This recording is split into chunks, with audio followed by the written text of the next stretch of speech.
Baik, terima kasih Pak Adi. Assalamualaikum warahmatullahi wabarakatuh.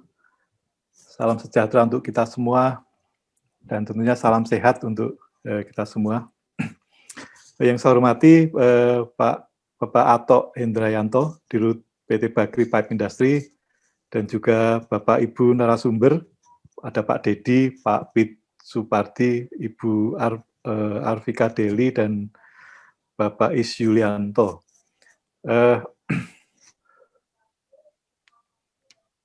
Saya akan memulai presentasi saya dengan pertanyaan. Ini pertanyaan ini sering kami dapatkan dari stakeholder kami. Jadi pertanyaannya sebenarnya sederhana. Bagaimana kami bisa mendapatkan SNI? Hanya untuk menjawab ini tidak semudah yang dibayangkan, karena ternyata SNI ini maknanya bisa macam-macam. Pertama, SNI itu bisa berarti dokumen. Kalau hanya dokumen SNI, mungkin lebih cepat ininya. Jadi tinggal menghubungi bagian layanan informasi, ini akan bisa segera dilayani. Tapi bisa juga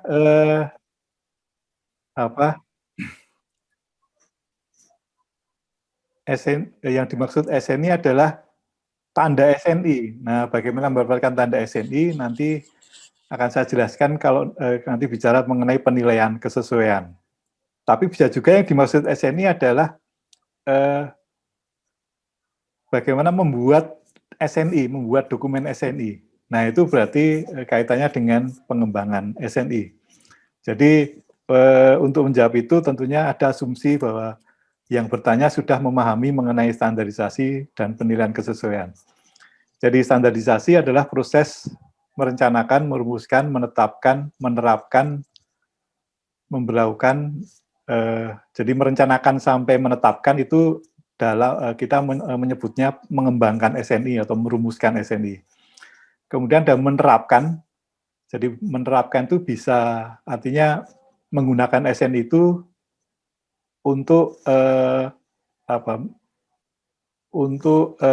meningkatkan kualitas dari produk. Jadi memenuhi SNI atau spesifikasi yang ada di dalam SNI. Memberlakukan artinya SNI itu bisa diberlakukan secara wajib atau secara sukarela. Jadi pada saat ditetapkan, SNI itu sebenarnya sifatnya adalah sukarela, artinya tidak harus memenuhi SNI. Tetapi kalau regulator memberlakukan secara wajib, artinya produk yang beredar itu harus memenuhi SNI yang relevan. Itu memberlakukan. Kemudian memelihara ini juga masih ranah pengembangan SNI, dan tentunya nanti ada pengawasan standar. Ini kaitannya dengan pemberlakuan tadi. Ini standarisasi. Kemudian penilaian kesesuaian, ini adalah bagaimana menilai bahwa barang, jasa, sistem produk, atau personal itu memenuhi persyaratan acuan. Caranya bagaimana? Ini bisa dengan pengujian, bisa dengan sertifikasi, bisa juga dengan inspeksi. Kemudian nanti kita akan ketemu akreditasi, ini adalah kegiatan untuk memastikan bahwa lembaga penilaian kesesuaian itu memiliki kompetensi yang diperlukan untuk melakukan penilaian kesesuaian.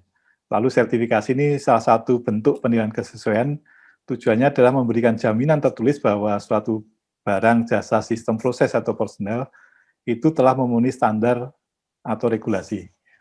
Itu. Selanjutnya, next slide. Nah, ini adalah secara utuh gitu ya, standarisasi dan penilaian kesesuaian. Itu lingkaran yang kiri atas itu adalah pengembangan SNI. Lalu hasilnya adalah SNI, kemudian SNI diterapkan di yang di kanan atas. Di situ ada penerapan secara sukarela maupun diberlakukan secara wajib. Tentunya untuk menerapkan perlu ada bukti kesesuaian. Jadi misalnya pipa produk dari PT Bakri Pipe Industries, bagaimana dia membuktikan bahwa produknya sesuai dengan SNI 0039 tadi. Nah, tentunya dia harus melakukan sertifikasi, nanti ada buktinya adalah sertifikat tadi. Sehingga PT Bakri Pipe Industry berhak memberikan tanda SNI pada produknya. Nah, itu adalah bukti kesesuaian. Lalu untuk membuktikan itu caranya bagaimana? Itu ada di lingkaran yang di bagian bawah. Itu adalah penilaian kesesuaian. Jadi ada LPK, LPK itu lembaga penilaian kesesuaian yang melakukan kegiatan penilaian kesesuaian. Nanti hasilnya adalah hasil penilaian tadi. Bentuknya bisa sertifikat, bisa test report, bisa hasil inspeksi.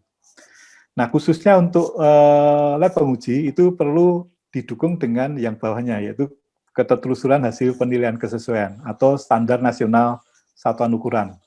Artinya hasil ukurannya itu harus tertelusur ke standar internasional supaya itu bisa diakui secara internasional. Kemudian LPK perlu ada akreditasi. Ini konsep secara utuh. Slide berikutnya. Ini kalau secara organisasi seperti ini, jadi yang 3 biru di atas itu ada National Standard Body, itu yang tugasnya menyusun standar. Kemudian yang tengah adalah National Accreditation Body, itu adalah badan yang mengakreditasi lembaga penilaian kesesuaian. Kemudian yang kanan atas adalah yang tugasnya adalah bertanggung jawab untuk memastikan ketertelusuran hasil pengukuran ke internasional. Yang kanan itu sangat penting karena kalau kita tidak bisa membuktikan ketertelusuran kita secara internasional, maka LPK kita tidak akan diakui di luar negeri. Jadi hasil sertifikat kita otomatis juga tidak akan diakui. Sehingga hasil istilahnya NMI, National Metrology Institute, itu sangat penting dan bertanggung jawab untuk memastikan bahwa hasil ukur kita itu traceable ke internasional. Kemudian di tengah itu yang ada 4 warna biru muda itu adalah LPK-nya, bisa badan sertifikasi, bisa inspeksi, bisa testing lab. Kemudian di bawahnya itu memang yang memerlukan jasa dari para LPK. Oke, selanjutnya. Ini manfaat standarisasi, kita sudah banyak standarisasi yang dilakukan, termasuk mungkin yang dulu fenomenal adalah kita konversi dari minyak tanah ke gas itu memerlukan SNI, itu pekerjaan besar sehingga perlu SNI yang diberlakukan secara wajib. Kemudian helm juga salah satu yang penting juga, karena dari helm ini uniknya SNI-nya tidak hanya berlaku untuk produknya, jadi tidak hanya berlaku di pasar, tapi juga pada saat digunakan. Jadi penggunanya juga kena itu juga. Jadi ini agak berbeda dengan yang lain. Oke, selanjutnya. Oke, pengembangan SNI, ini bagaimana tata cara untuk menyusun SNI. Jadi SNI dimulai tentunya dengan perencanaan.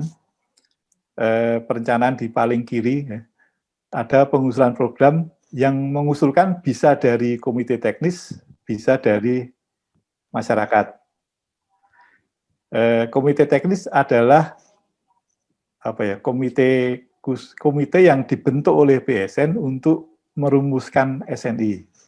Nah, komite teknis itu memiliki anggota yang berasal dari perwakilan 4 stakeholder. Jadi harus ada unsur pemerintah di situ karena pembina industri. Kemudian pelaku usaha, konsumen atau pengguna produk yang distandarkan tadi, dan juga pakar. Nah, pakar ini biasanya dari akademisi atau institut penelitian atau riset. Ini untuk memastikan bahwa teknologi yang digunakan atau yang digunakan dalam suatu standar itu memang yang valid dan tentunya kalau bisa yang up to date, yang terakhir. Jadi memastikan itu. Jadi ada 4 stakeholder. Kemudian setelah pemrograman ini lalu disusun draft RSNI-nya, rancangan standar SNI, oleh komite teknis. Ini biasanya dilakukan cukup lama dan melibatkan juga biasanya mengundang dari industri juga, dilibatkan di situ untuk memastikan bahwa standar yang disusun nanti itu memang disepakati. Lalu dilakukan jajak pendapat. Jajak pendapat ini melalui web di BSN namanya SISVK. Jadi masyarakat itu bisa memberikan masukan terhadap rancangan SNI yang sudah disusun oleh komite teknis.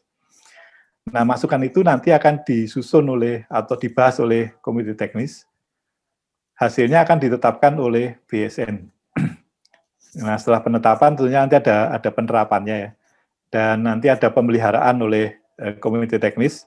Kita pelihara minimal sebelum 5 tahun itu sudah dikaji ulang, direview untuk memastikan bahwa SN tersebut masih valid.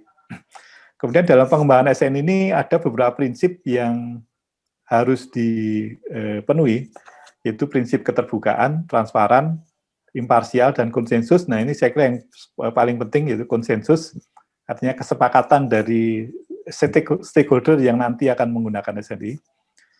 Kemudian efektif, efisien, koheren. Koheren artinya kalau bisa selaras dengan standar internasional, dan kemudian berdimensi pembangunan.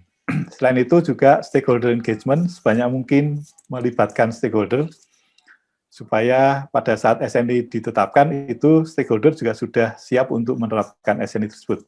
Due process berarti sesuai dengan proses yang sudah ditetapkan, supaya memenuhi prinsip-prinsip tadi.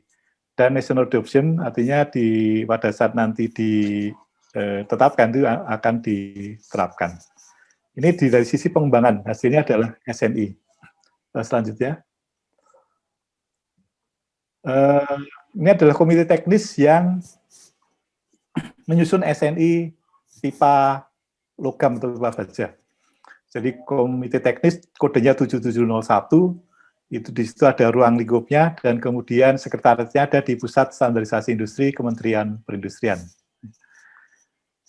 Kemudian ada nomor telepon dan email di situ yang bisa dihubungi, sehingga nanti kalau dari Bapak Ibu peserta ada yang ingin mengusulkan SNI untuk suatu produk, ini bisa menghubungi sekretariat, atau bisa juga menghubungi BSN juga sama saja.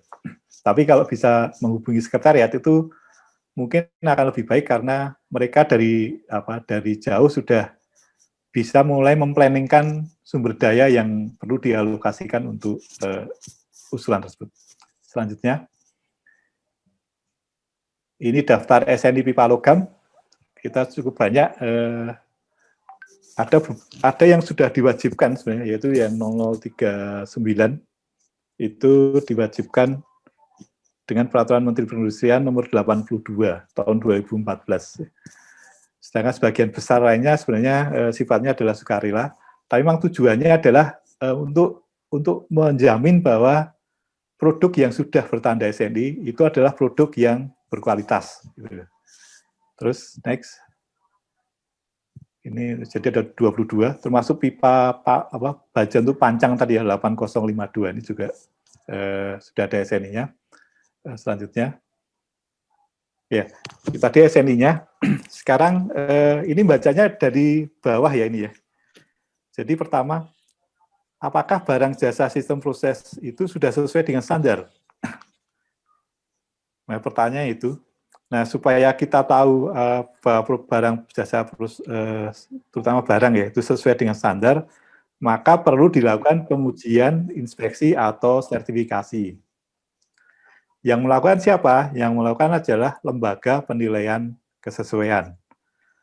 Jadi lembaga penilaian kesesuaian itu bisa laboratorium penguji, bisa lembaga inspeksi, bisa lembaga sertifikasi. Kalau tujuannya hanya untuk pengujian, itu ke testing lab. Tapi kalau tujuannya untuk mendapatkan sertifikasi, maka ke lembaga sertifikasi. Karena nanti oleh lembaga sertifikasi itu tidak hanya produknya diuji, tapi juga akan dilihat proses produksinya untuk memastikan bahwa titik-titik kritisnya itu bisa dikendalikan sehingga produknya bisa memenuhi kualitas secara konsisten. Nah itu ininya. Nah sekarang pertanyaan kedua, oke, sudah dapat SNI ya, ada sertifikatnya, ada tanda SNI-nya. Itu berarti produknya sudah sesuai dengan SNI. Nah sekarang bagaimana kita kita tahu bahwa SN itu valid, tidak dipalsukan. Nah, nanti akan saya tunjukkan ada website, kita punya website namanya Bank BNI. Bank BNI itu sebenarnya dari singkatan barang ber-SNI, singkatnya Bank BNI.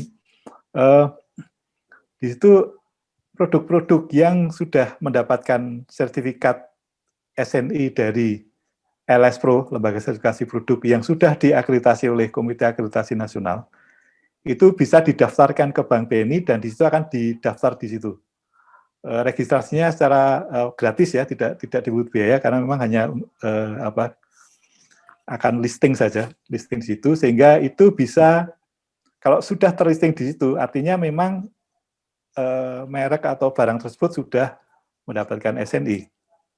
Itu cara yang ini, karena ini kami bangun, tujuannya apa? Supaya mempermudah nanti masyarakat yang ingin memastikan bahwa produk SNI-nya itu memang benar-benar ber-SNI, itu bisa ngecek di website tersebut, di Bank BNI.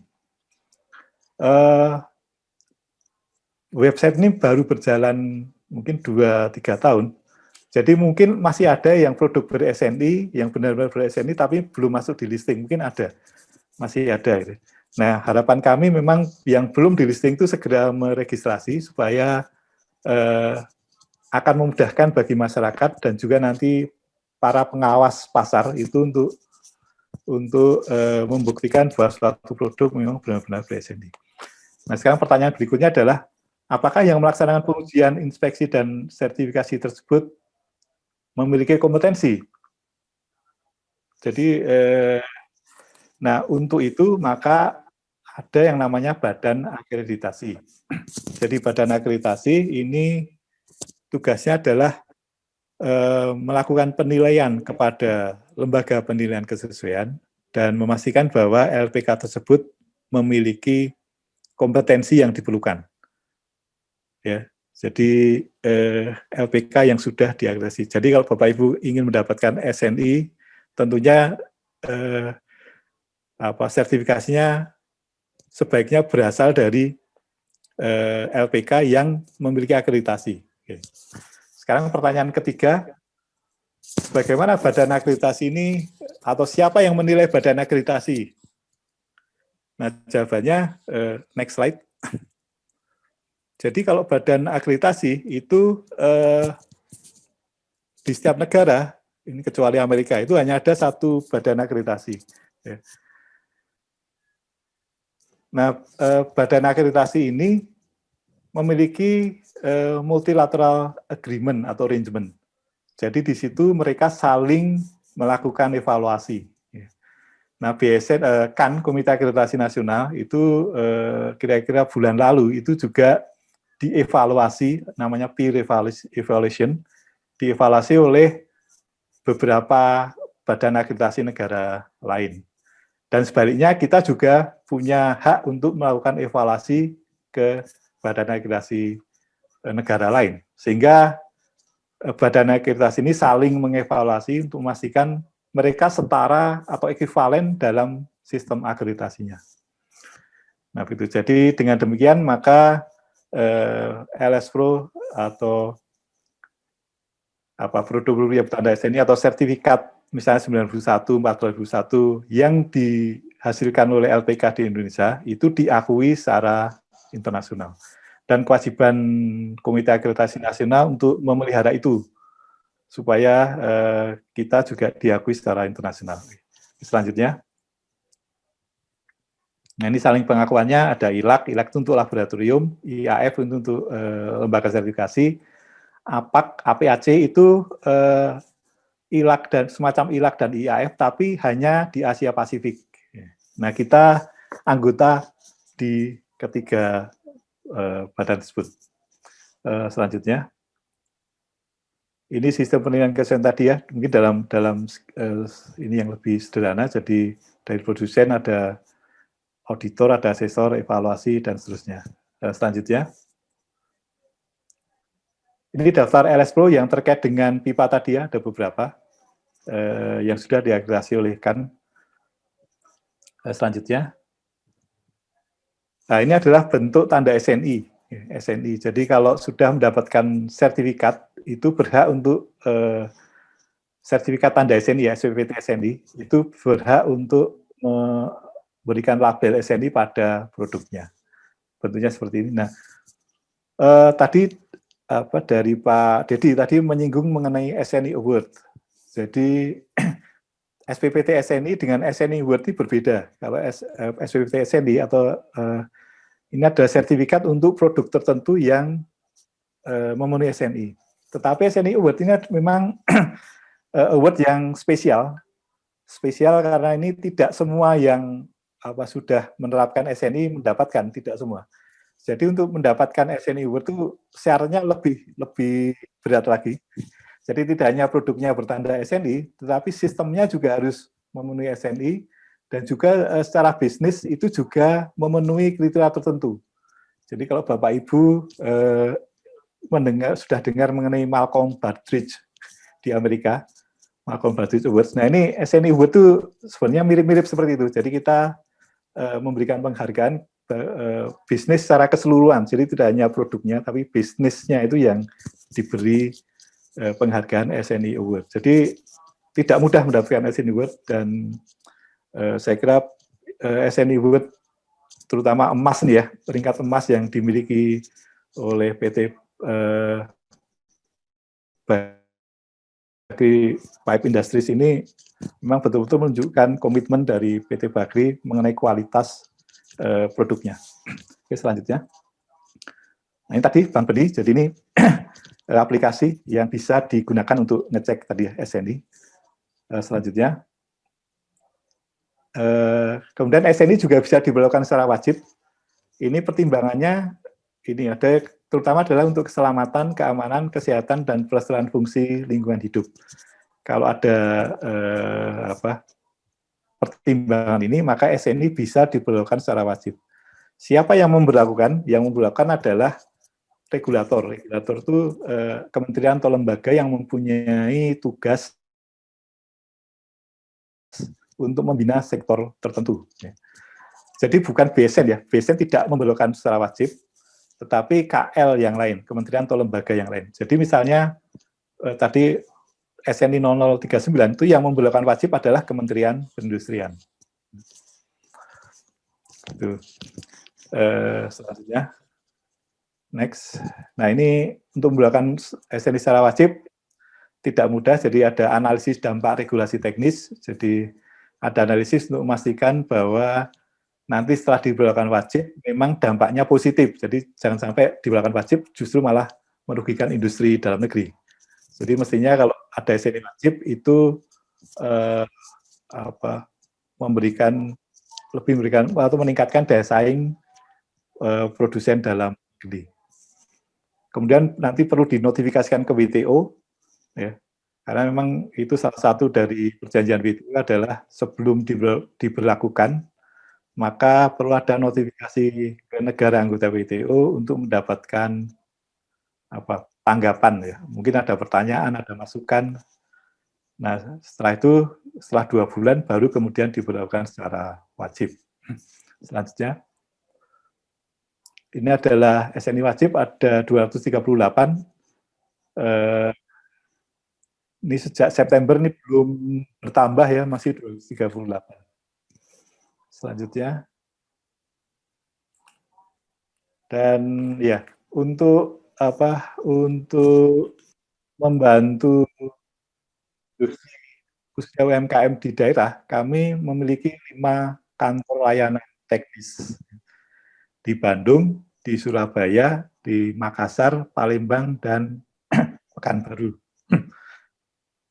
Jadi pelaku usaha di daerah itu bisa menghubungi KLT untuk mendapatkan bantuan, misalnya bisa informasi, mungkin bisa juga nanti menjadi UMKM yang dibantu dalam menerapkan SNI. Saya kira itu dari saya. Jadi mudah-mudahan ini bisa membantu Bapak Ibu untuk ini. Nanti kalau ada pertanyaan silakan. Kalau ada kekurangan mohon maaf. Demikian saya kembalikan ke Pak Adi. Wassalamualaikum warahmatullahi wabarakatuh.